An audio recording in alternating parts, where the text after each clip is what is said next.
En la última clase, que no se grabó bien, habíamos discutido la continuidad de la función inversa.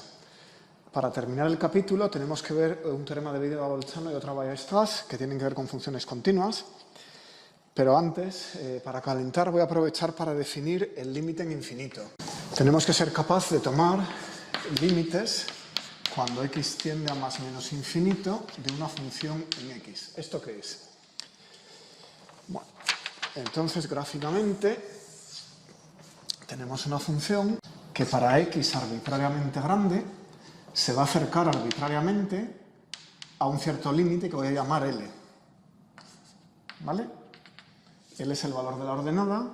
Cuando la abscisa se escapa a infinito, la función se acerca arbitrariamente a esa ordenada L. Para definirlo, por si alguna vez tenéis que calcularlo desde primeros principios, como hacía Cauchy, pues lo que vamos a hacer es poner una banda epsilon. Aquí tenemos L más epsilon y aquí tenemos L menos epsilon, o sea que la banda tiene epsilon de anchura por cada lado, ¿vale? Entonces lo que vamos a decir es que para algún x lo bastante grande, la función se va a meter dentro de esa banda y ya no se va a salir. Y el epsilon lo podéis tomar, como siempre, tan pequeño como os haga falta. De manera que si me dais un epsilon muy chiquitito, bueno, pues hay un x lo bastante grande, tal que la función se mete dentro de esa banda. Motivación de esto, pues hay funciones como la función elevar al cuadrado. La función consiste en elevar al cuadrado, tal que si f de x es x cuadrado, cuando x tiende a infinito, la función se escapa a infinito. No toma ningún límite definido. Unas veces vale 7, otras 1000, otras 1.000.000, se escapa. Cuando x tiende a infinito, f de x también no está definido el límite, ¿vale? Sin embargo, hay funciones, por ejemplo, e elevado a menos x, que sí que toman un límite bien definido. Cuando x tiende a infinito, la g cae exponencialmente a 0. Luego sí podemos decir intuitivamente que el límite cuando el límite de g de x cuando x tiende a infinito es 0. ¿Vale? Mientras que el de la x cuadrado no existe. Pues entonces lo que tenemos que hacer es encontrar un punto, vamos a llamarlo g mayúscula, tal que la función, por ejemplo la exponencial, se haya metido dentro de la banda epsilon. O sea que esta g va a depender de epsilon. Vosotros me dais un epsilon arbitrariamente pequeño, yo os devuelvo una g de epsilon, tal que si la x es mayor que esa g, la función se ha metido en esa banda. Lo escribimos. Entonces, la definición. ¿Cómo se define el límite de una función en infinito? Pues decimos que L es el límite cuando x tiende a infinito de f de x, si y solamente si, para todo epsilon mayor que 0, es decir, para cualquier banda, existe un g que podrá depender de ese epsilon en general, tal que si x se pasa de g, entonces la función menos el límite supuesto, en valor absoluto, porque la función puede estar por encima o por debajo del límite, es menor que epsilon. ¿Vale? Pues eso es. Entonces, ¿cuál es la diferencia con el límite en un punto? Si recordáis hace unos días, la diferencia con el límite en un punto va a estar aquí, esta g. Para el límite en un punto definíamos una delta de epsilon tal que si la diferencia de x y x0 es menor que delta, bueno, pues eso aquí no está. Aquí hablamos de una g tal que la x se pase de g, no de una delta tal que la x se acerque al punto del que hablamos, al x0, y se meta en una banda cerca de ese punto de anchura más pequeña que delta. Bueno, los límites en menos infinito se tratan análogamente. Si hablamos de x a menos infinito, se trata de hacer lo mismo, excepto que aquí donde pone x mayor que g, pondríamos x menor que g. Simplemente reflejamos la figura para el otro lado y decimos que g está más allá, que x está más allá que un cierto g, más hacia la izquierda. Venga, un ejemplo. Vamos a aplicar esta definición a una función sencilla, que va a ser esta campana de Lorentz, 1 entre x cuadrado más a cuadrado con a real, a en los reales, ¿vale? Bueno, intuitivamente convergen más o menos infinito. Esa función, cuando x tiende a infinito, tiene que ir a un entre a cuadrado, y si x va a menos infinito, al revés. Si x va a infinito, la a es despreciable, así que la función va a 0. Y si x va a menos infinito, la a también es despreciable porque x es mucho mayor que a, así que la función también va a 0. Y si x es 0, esto vale 1 entre a cuadrado. Es fácil ver que tiene derivada 0 en x igual a 0, es una función así, ¿verdad? Esa ya la sabéis dibujar. Bueno, lo que vamos a ver es que este límite es efectivamente 0, pero utilizando esa demostración, ¿vale? O sea, utilizando esa definición, con la definición de límite, desde el primer principio. Bueno, pues entonces me dais un épsilon arbitrario y yo tengo que demostrar que existe un g. Para demostrar que el límite existe, tengo que encontrar g de épsilon. Dado el épsilon, el que me hayáis dado, yo os encuentro la g tal que se cumple esa condición. A ver, si tenemos que tener, bueno, el límite es 0, asumimos que el límite va a ser 0, es lo que queremos demostrar. Eso quiere decir que esta condición es que f de x menos el límite menor que épsilon es fx menor que épsilon. O sea que x cuadrado más a cuadrado a la menos 1 tiene que ser menor que épsilon. Tengo que encontrar una g tal que si x es mayor que g se cumple esta condición. Le doy la vuelta, con lo cual x cuadrado más a cuadrado tiene que ser mayor que 1 entre épsilon. Cuidado que al invertir las desigualdades cambian de sentido. O sea que lo que era un menor pasa a ser un mayor. Así que x cuadrado tiene que ser mayor que 1 entre épsilon menos a cuadrado, de donde el módulo de x, sacando la raíz, tiene que ser mayor que la raíz de 1 entre épsilon menos a cuadrado. Bueno, pues a esto lo llamo g, he ganado. Esto va a ser g de épsilon y ya lo tengo. Si x es mayor que g de épsilon, ¿qué es g de épsilon? La raíz de 1 entre épsilon menos a cuadrado.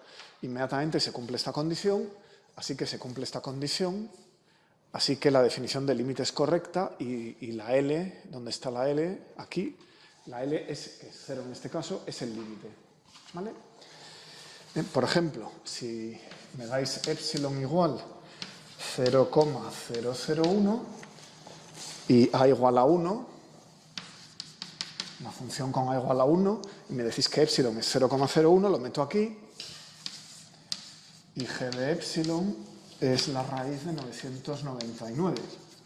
O por ejemplo, si épsilon es 10 elevado a menos 7, más pequeño aún, me quiero meter en una banda más pequeña, pues g de épsilon, colocándolo en esta raíz y sacándola numéricamente, pues es la raíz de 10 elevado a 7 menos 1, 9999, que es aproximadamente 3163. Si x es mayor que 3163, 1 entre x cuadrado más a cuadrado ya no se sale de una banda 10 elevado a menos 7 alrededor de 0. Así que L igual a 0, gracias a esta fórmula, pues es el límite de g de x cuando x tiende a más o menos infinito. Bueno, pues ahora sí, vamos con el teorema de Bolzano. El teorema de Bolzano se llama también el teorema del valor intermedio para funciones continuas. Vamos a motivarlo. Imaginemos que volamos de Madrid a Barcelona. Así que despegamos en Barajas, aterrizamos en el Prat y no tocamos ninguna de las ciudades intermedias. ¿Verdad? Nos hemos despegado del papel, del mapa. Sin embargo, tomemos ahora el tren de Madrid a Barcelona. Vamos por tierra. ¿Y entonces qué pasa? Que pasamos por Guadalajara, pasamos por Zaragoza, pasamos por Lérida, donde quiera que pare el tren, y tenemos que atravesar todas las ciudades intermedias en la ruta. ¿Vale? Bueno, pues eso es lo que dice el teorema de Bolzano. El teorema de Bolzano va a decir que para ir de Madrid a Barcelona hay que pasar por todas las ciudades intermedias. No podemos... El tren no se despega del papel. El tren nos da una función continua, que no se despega del papel, no puede saltarse una ciudad. ¿Vale? Las va tocando todas. Al contrario que una función discontinua, que es como ir en avión, en la que estamos en Madrid y de repente aparecemos en Barcelona y no hemos pasado por ninguna de estas. ¿De acuerdo?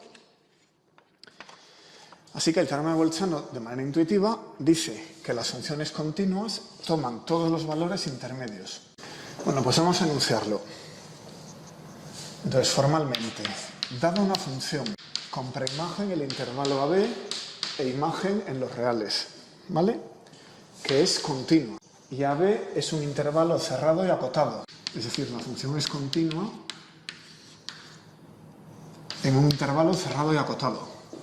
¿Qué quiere decir cerrado? Que los extremos del intervalo están incluidos. ¿Qué quiere decir acotado? Que A y B son números, no son más o menos infinito. Los intervalos no se escapan de infinito, ¿vale? Que es lo que solemos llamar un conjunto compacto, ¿vale? Cerrado y acotado. Bien, entonces, de ese intervalo a R, si la función es continua, y vamos a pedir que f de A sea distinto de f de B, es decir, que nos movamos, que no cojamos el tren de Madrid a Madrid, sino que nos movamos a otro sitio, vamos de Madrid a Barcelona, f de A es distinto de f de B, para que haya algo de lo que hablar. Entonces, para todo Y0, fijaos que A va a ser Madrid y B va a ser Barcelona. Para todo Y0, ¿qué es Y0? Cualquier punto del recorrido intermedio por tierra, ¿vale? El recorrido intermedio por tierra van a ser los Y0. Para todo Y0 perteneciente, y aquí me gustaría decir al intervalo entre Madrid y Barcelona, el intervalo f de A, f de B. Pero ¿qué pasa? Que en los intervalos de los números reales siempre tenemos el más pequeño primero, y podría ocurrir que la función fuera decreciente, en cuyo caso el más pequeño sería f de B, y necesitaríamos f de B, f de A. En esa circunstancia, ¿con qué intervalo me quedo? Bueno, pues abrimos una llave, como siempre, y decimos si f de A es más pequeño que f de B, me quedo con el intervalo f de A, f de B. Y si por el contrario f de A es más grande que f de B, le tengo que dar la vuelta y quedarme con f de B, f de A. ¿Pueden ser iguales? No, porque lo he excluido ya. ¿De acuerdo? Bueno, hasta aquí es el dado. Esto es la hipótesis del teorema. Entonces, ¿qué es lo que pasa? Este color se ve regular. Vamos a usar el beige. Entonces, dado esto, una función continua en un intervalo cerrado y acotado, para todo Y0 existe un C perteneciente al intervalo AB tal que f de C es Y0. En el lenguaje de este ferrocarril, C es el tiempo, es el instante. Hay un instante en el que estoy pasando por la ciudad Y0.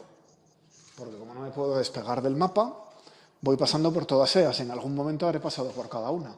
Así que existe un C en ese intervalo preimagen AB, que puede ser el tiempo de paso por cada punto, tal que el sitio donde estoy en ese instante es la ciudad. F de C es Y0.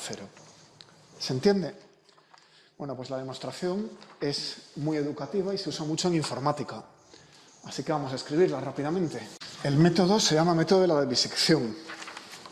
Lo que vamos a hacer es tomar el intervalo AB y dividirlo por la mitad. Así que voy a tomar dos intervalos. Un intervalo 1 que va a ir desde A hasta A más B medios y un intervalo 2 que va a ir desde A más B medios hasta B. ¿Por qué haríamos tal cosa? Tenemos aquí A y B y la función va de f de A a f de B. Y vamos a ir usted a saber qué hace, pongamos que es esto. ¿Vale? Y queremos saber cuándo pasa por el punto Y0 que voy a poner aquí. Ese es el eje de las íes, así que Y0 lo coloco aquí. Bien, el punto que busco es este. Lo que vamos a hacer es partir el intervalo en dos. Y vamos a decidir si la función está de aquel, si el punto C que busco, que sería este punto C, ¿vale? Vamos a decidir si está de aquel lado o de este lado. Cuando sepa que está de esta mitad, vuelvo a partir el intervalo en dos. Y entonces decido si está en este cuarto o en este cuarto del intervalo. Bien, cuando decida que está en este intervalo, vuelvo a partir el intervalo en dos, a ver si está en ese octavo o en este octavo. Y así me voy acercando a la C, por bisección. Vamos biseccionando el intervalo original a B. ¿De acuerdo? Bueno, pues hemos partido a B en dos. Uno que va de A más B medios y otro que va de A más B medios a B, que es este otro, el I2. Entonces ahora tengo que decidir en cuál de los dos está la C. Entonces voy a hacer lo siguiente. Si f de A más B medios resulta que es igual a Y0, es decir, si he acertado y resulta que en este punto medio la imagen de la función era precisamente lo que buscaba, la Y0, la C sería este valor. Entonces sería C igual a A más B medios. Eso normalmente no pasa, hay que tener mucha suerte o preparar mucho el ejemplo. Lo normal es que el punto esté o de la izquierda o de la derecha del parteaguas, no que esté justo en el parteaguas. Bueno, pero podría ocurrir. Esto es racionalmente posible, que el Y0 sea justamente la imagen del punto medio del intervalo, ¿no? Bueno, pero eso habría demostrado el teorema, eso diría que existe la C. Recordemos que lo que queremos demostrar es que para cualquier Y0 entre f de A y f de B existe la C. Si resulta que Y0 es la imagen del punto medio, ya está la C. Hemos acabado. Lo normal es que no hayamos acabado, haya que seguir. Bueno, pues entonces la C no es el punto medio.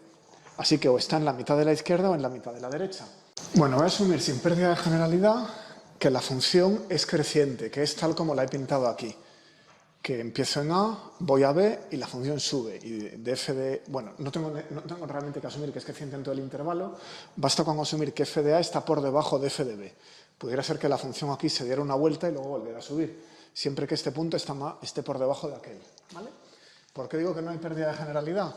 Porque en lo que sigue se puede cambiar unas desigualdades sin mucho problema y queda demostrado igual, ¿no? Pero es más fácil escribirlo de una vez con esta condición, f de A menor que f de B.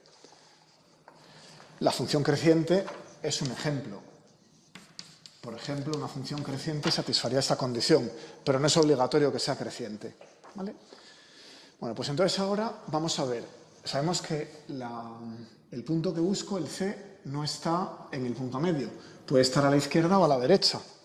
Entonces, si f de A más B medios es mayor que I0, voy a tomar como nuevo intervalo el intervalo A', B',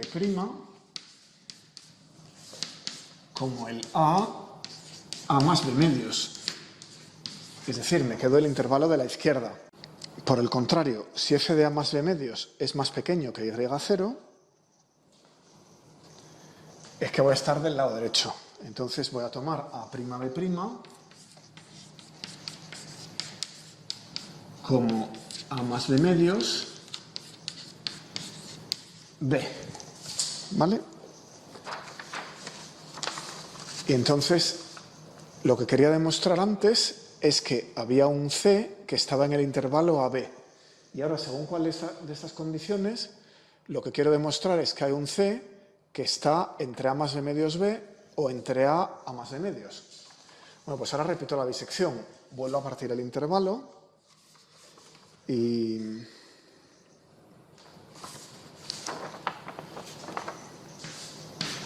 por iteración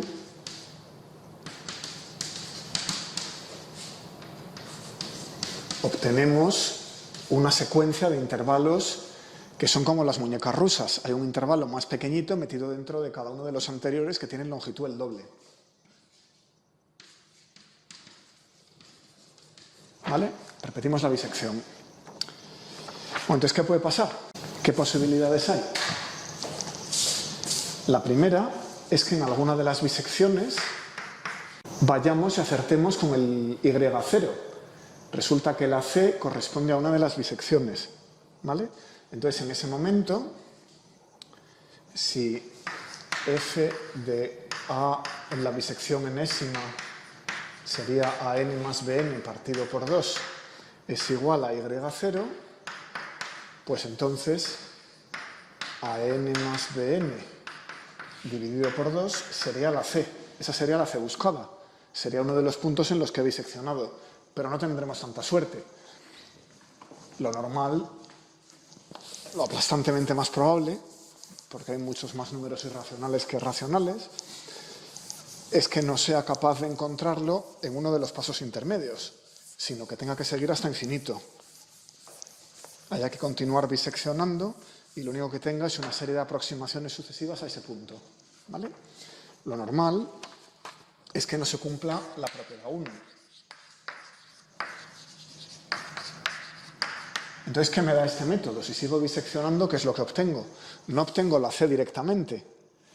Solo obtendría la c directamente si resulta que tengo la suerte de que y0 es la imagen de uno de los puntos en los que cae la disección. Si no, lo que voy teniendo es como las muñecas rusas, una serie de intervalos cada vez más pequeños y la c tiene que estar ahí, pero realmente no la tengo en la mano en uno de los puntos, ¿vale? Entonces, ¿qué es lo que tenemos? Pues tenemos dos sucesiones que son monótonas y acotadas. Vamos a ver qué es esto. Primero tengo el lado de abajo del intervalo, las a's, A0, A1, A2, y luego tengo el lado de arriba, las b's. Empiezo con b, que va a ser b0, y luego tengo b1, b2, que son los límites superiores. Y lo que estoy haciendo es acotar el intervalo, tomando intervalos cada vez más pequeños, desde arriba y desde abajo. Unas veces bisecciono y me quito la mitad de abajo, otras veces bisecciono y me quito la mitad de arriba. Entonces las a's no siempre avanzan. Pero es una sucesión que es monótona, no puede decrecer. La haya no puede bajar. Una vez que me he quitado el intervalo de la izquierda, el límite inferior del intervalo que toque ya no puede estar más allá. O sea que hay una monotonía. Las a's van creciendo y las b's van decreciendo, ¿vale? Y como en ningún paso me he dado con el punto C, es una sucesión que se va a infinito. Empiezo en 1 y se va a infinito. Tengo una sucesión de intervalos, esos son los límites de abajo, y los límites de arriba pues son otra sucesión, b super n, ¿de acuerdo? Y son monótonas, eso quiere decir que a super n más 1, o lo mismo con la b, es mayor o igual que a super n, y lo mismo con la b super n más 1 y b super n, ¿de acuerdo? Bueno, pues ahora utilizamos que el intervalo AB era cerrado y acotado, que era una de las hipótesis del teorema de Bolzano. ¿Eso qué quiere decir? Que ambas sucesiones tienen un punto de acumulación. Tengo las dos sucesiones metidas en un intervalo cerrado y acotado, hay infinitos números, no se pueden escapar a infinito, luego en algún sitio se tienen que acumular. Las dos sucesiones tienen punto de acumulación, al menos un punto de acumulación cada uno. Bueno, pero esos puntos de acumulación coinciden, porque los intervalos en cada bisección van a tener la mitad de longitud. Eso quiere decir que la distancia entre bn más 1 y an más 1 es la mitad, porque parto el intervalo en 2 cada vez, de la distancia entre b sub n y a sub n. En el ejemplo del tren, empiezo por partir el intervalo entre Madrid y Barcelona cortando en Zaragoza. Y luego tomo el intervalo Madrid-Zaragoza y corto en Guadalajara. Entonces, los extremos del intervalo inicialmente eran Madrid-Barcelona, en este momento tengo el intervalo Guadalajara-Zaragoza, que es más pequeño. Los intervalos van siendo cada vez más pequeños y además, por bisección, son exactamente la mitad. ¿Vale? Bueno, pero si tienen dos puntos de acumulación y coinciden, entonces están yendo a lo mismo. Entonces podemos decir que el límite de a sub n cuando n tiende a infinito va a coincidir con el límite de b sub n cuando b tiende a infinito. Cuando n tiende a infinito. ¿Vale? Y eso es el límite que es común a los dos, a los límites de los intervalos por abajo y los límites de los intervalos por arriba. Eso es lo que llamamos C. Bueno, pero la función es continua, no se puede despegar del papel.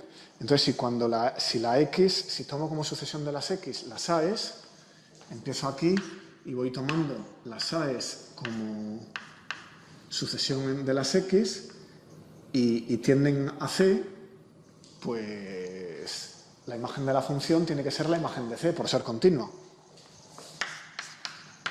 Eso es un teorema de funciones continuas. Entonces la f de c tiene que ser exactamente el límite cuando n tiende a infinito de la f de los a super n. ¿Vale? Pero eso por construcción es la y0. Así que hay un punto C tal que f de c es y0. ¿Vale? Bueno, pues vamos a aplicarlo inmediatamente a algo concreto.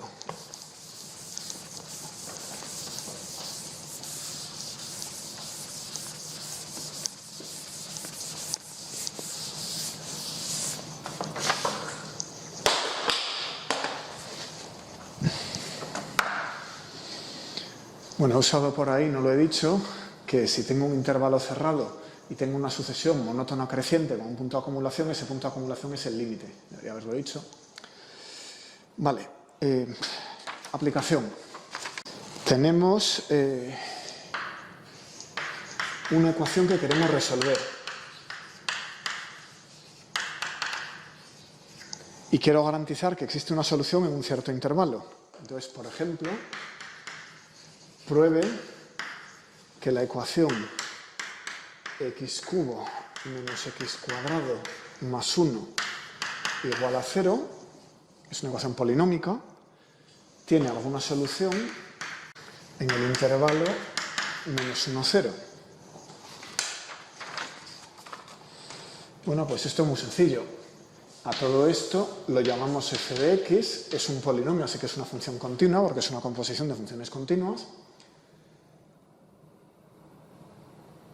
F de 1 y f de menos 1 son distintas. F de menos 1, perdón, f de 0. Me interesa f de menos 1 y f de 0, no 1. F de 0 es 1, que es este 1, y f de menos 1 es menos 1 menos 1 más 1, que pasa a ser menos 1. Se cumplen las hipótesis del teorema. En este caso, de menos 1 a 1 es creciente, así que es exactamente como lo hemos escrito. ¿Qué dice el teorema de Bolzano? El teorema garantiza que existe,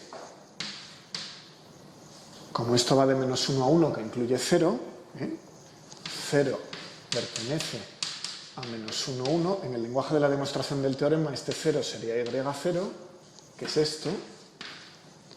El menos 1 y 1 serían f de a y f de b, donde a y b son menos 1 y 0. Este menos 1 sería la a, este 0 sería la b. Con estas letras, id para atrás y volver a leer el teorema. ¿Vale? Pues, ¿qué dice el teorema de Bolzano? Que existe un C perteneciente a B, que es menos 1, 0, tal que la función en C es 0. Pero el que la función en C sea en 0 resuelve la ecuación. Este 0 es exactamente este 0. Consecuencia. Esta ecuación tiene una solución. F de c igual a 0 es precisamente esta ecuación. O sea que la raíz de la que habla el teorema de Bolzano es una raíz de esta ecuación. El número del que habla el teorema de Bolzano es una raíz de esta ecuación. ¿Vale? Más aún, el teorema de Bolzano nos da un algoritmo para encontrar aproximadamente la solución. Si no sé nada de polinomios de tercer orden, puedo encontrar la solución por bisección.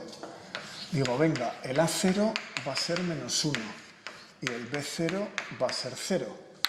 Biseco A0 más B0 dividido por 2 es menos 1 medio. Las imágenes, la imagen de menos 1 medio es menos 1 octavo menos 1 cuarto más 1, menos 1 octavo menos 1 cuarto más 1, sustituyendo aquel 1 medio, perdón, menos 1 cuarto más 1, que es 3 octavos. 3 octavos es mayor que 0. Así que la solución, la c que busco, tiene que estar en el intervalo menos 1 menos 1 medio. Porque he empezado en menos 1 y cuando estoy a la mitad resulta que ya es positivo. Ya me he pasado del 0, es 3 octavos.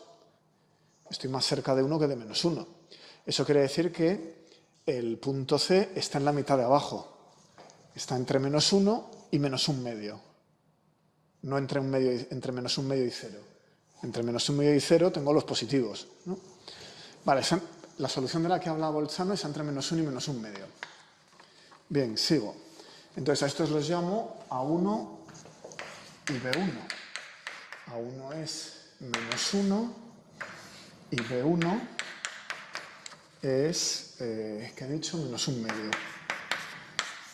Biseco otra vez, que es A1 más B1 partido por 2. Pues esto es menos 3 cuartos. Ahora es negativa.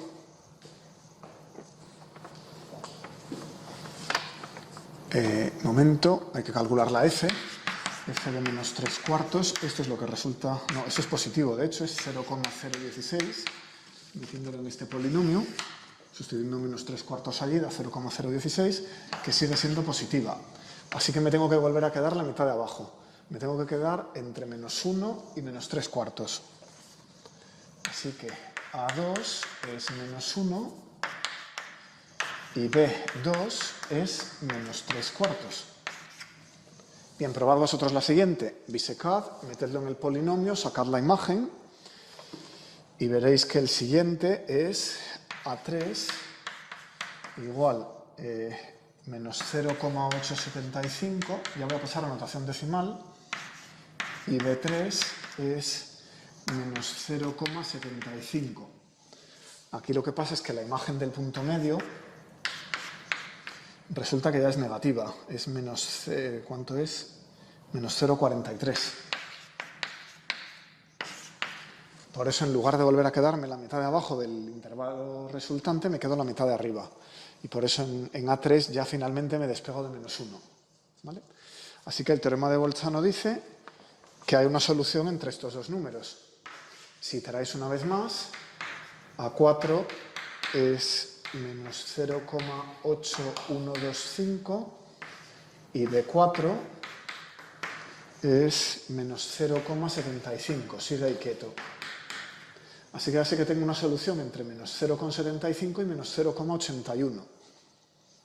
Diría, la solución va a ser más o menos menos 0,77 más menos 0,78 más menos 0,3. Si no calculo más, diría que la solución es menos 0,78 más menos 0,03. Esa sería mi aproximación hasta 2 decimales. ¿Que quiero más precisión? Sigo trabajando, vuelvo a bisecar, estudio dónde está la imagen del punto medio, A5B5, A6B6, A7B7. El último punto va a ser el teorema del máximo y el mínimo de Weierstrass. Este teoremilla lo usan los matemáticos para, cuando maximicemos y minimicemos dentro de unas clases, poder garantizar que ese máximo y ese mínimo se alcanzan, que la función tiene tal máximo y que es este número y se alcanza, ¿vale? Poder garantizar que bajo tales condiciones hay un máximo.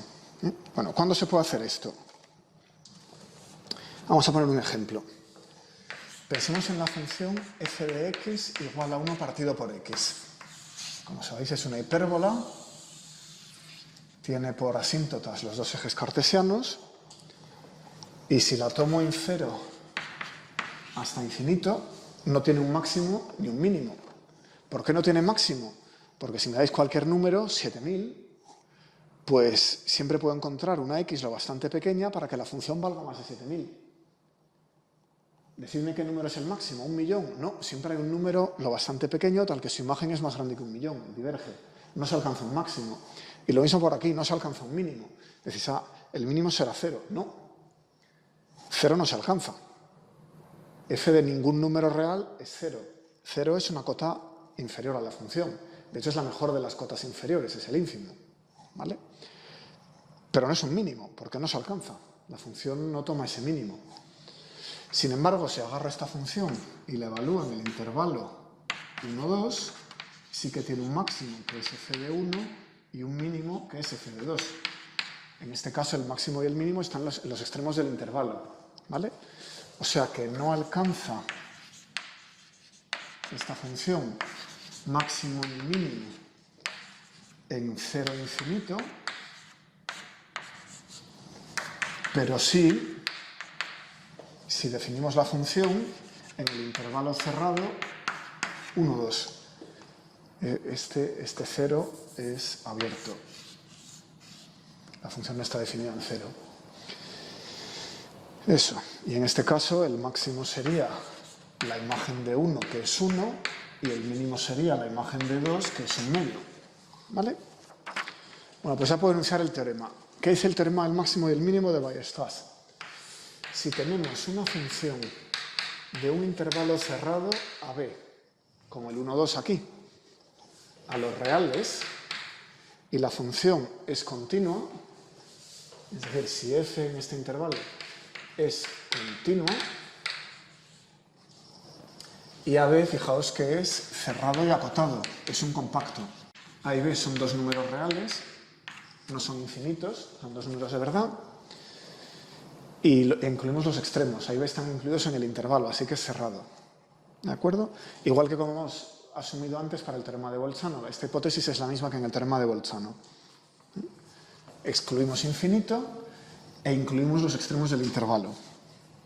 Bueno, pues entonces existen una x que me va a dar el mínimo y una x, vamos a poner la mayúscula para distinguirla de la otra, que me va a dar el máximo. X mínimo y x máximo. Ambas están dentro del intervalo.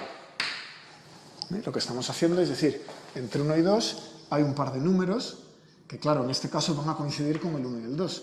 Pero si fuera otra función que hiciera así, entonces A y B estarían aquí y aquí. Esta sería A y B, no, XM y XM, las dos X. Esta sería la minúscula, al revés, la mayúscula, y esta sería la minúscula, ¿vale? Habría dos que estarían aquí. Bueno, eso es de lo que hablamos. Existen dos X en el intervalo, tal que la imagen de la primera es el ínfimo de la función. Es decir, que el ínfimo se alcanza. Eso es el mínimo, ¿vale? Y la imagen de la segunda es el supremo de la función, el extremo superior. Pues eso es el máximo, porque se alcanza. ¿De acuerdo? Así que, porque aquí, cuando nos íbamos a infinito, el ínfimo era el 0 y no se alcanzaba, porque el intervalo no satisfacía esta propiedad, será acotado. Aquí en 0, el máximo no se alcanzaba, porque el intervalo no satisfacía esta propiedad de ser cerrado. El 0 no lo puedo incluir porque f de 0 no existe. El intervalo es abierto, por el lado izquierdo. Entonces esto no se cumplía. Sin embargo, en 1, 2 sí que se cumple. Entonces existen un xm y un xm mayúscula del que se alcanzan el ínfimo de la función en ese intervalo y el supremo. Entonces tengo derecho a llamarlos el mínimo y el máximo, porque no hay nada por debajo, he alcanzado el ínfimo, y no hay nada por encima, he alcanzado el supremo. ¿Vale? Bueno, pues la demostración la vamos a hacer entre dos clases. Aquí solo voy a dar un punto y se termina en el siguiente vídeo. Ahora solo voy a demostrar un detalle, que es que la imagen de AB está acotada.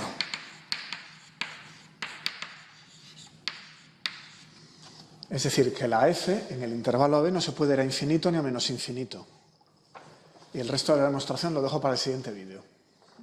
Eso es un paso auxiliar intermedio. Queremos demostrar que esto se alcanza y que esto se alcanza. Bueno, pues antes voy a demostrar que la f no se me escapa a infinito. La imagen de todo el intervalo es un conjunto acotado. Intuitivamente, tengo una función que se escapa a infinito así, como 1 entre x cuadrado o lo que sea. Por ejemplo, se escapa a infinito, pero entonces no puede ser continua. Si tiene una asíntota vertical, no es continua en este punto, ¿verdad? Dice, bueno, no pasa nada, es que se me escapa en el borde. Tengo una función que se escapa en el borde del intervalo, en la b. No vale, porque entonces si se va a infinito, f de b no está definida. ¿Qué es f de b? Tengo que definir la función en un intervalo abierto. Pero si la defino en un intervalo abierto, entonces el teorema no se aplica. ¿Vale? O sea que intuitivamente la función no se puede ir a infinito porque no le he dejado por dónde. En esa hipótesis, por ser continuo, no se puede ir a infinito en un punto medio del intervalo y por ser el intervalo cerrado no se puede escapar en el borde. Así que la función va a tener que estar acotada. Pues vamos a probar esto por reducción al absurdo y hemos acabado la clase de hoy. Ad absurdum. Vamos a asumir la hipótesis contraria. Bueno, pues, ¿qué es lo contrario de que f esté acotada? Que f no esté acotada. Así que asumo que f de AB no está acotada. Ah, muy bien, pues si no está acotada, inmediatamente sé que hay una sucesión monótona. Voy a hacerla creciente, asumiendo que no está acotada por infinito, pero no pierdo generalidad. Podríamos hacerlo por menos infinito, cambiando el signo de lo que voy a escribir. Pongamos que es creciente, y el otro caso se hace igual.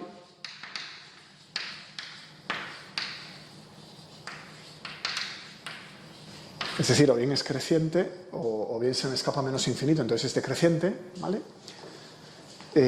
Tal que f1 es menor que f2, es menor que fn, es monótona creciente, que diverge. La función es continua en el intervalo. Entonces, todos estos puntos, ¿qué son las f's? Las f's van siendo las ordenadas en este gráfico, ¿vale? Entonces ahora voy a buscar las x que corresponden a esas ordenadas. ¿Qué abscisas tengo? ¿Quiénes son las preimágenes de esas alturas? Bueno, pues sus abscisas o preimágenes van a ser unas xn que van de 1 a infinito. La imagen de x1 bajo la función es f1, la imagen de x2 es f2, etc. Y cada una de ellas pertenece al intervalo, cada xy pertenece, claro, al intervalo AB. ¿Vale? Bueno, pues por el teorema de Bolzano-Weierstrass, si tengo una sucesión infinita en un intervalo AB cerrado y acotado, se acumulan en algún punto. Así que el teorema de Bolzano-Weierstrass, que para eso lo tenemos de antes, ahora nos es útil, nos indica que existe un C en ese intervalo AB que es punto de acumulación de las xn. Como AB es cerrado y acotado, pues las xn, hay infinitas de ellas, no se pueden ir a ningún sitio. Se me tienen que acumular en algún lado. Tengo que empaquetar infinitas xn dentro del intervalo AB. En algún sitio va a haber una densidad altísima de xn. Bueno, ese es el punto de acumulación, ¿os acordáis? Me cabe por aquí, va a salir aquí.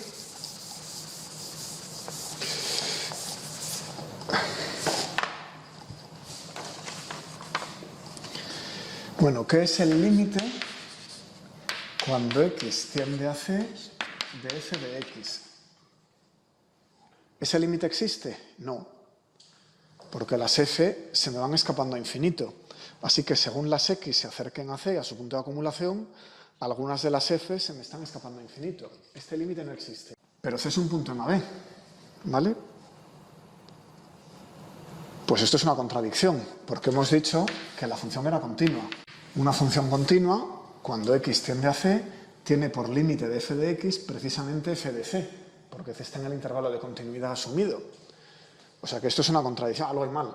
Voy para atrás, la función no era continua, pero eso es la condición del teorema, tiene que ser continua.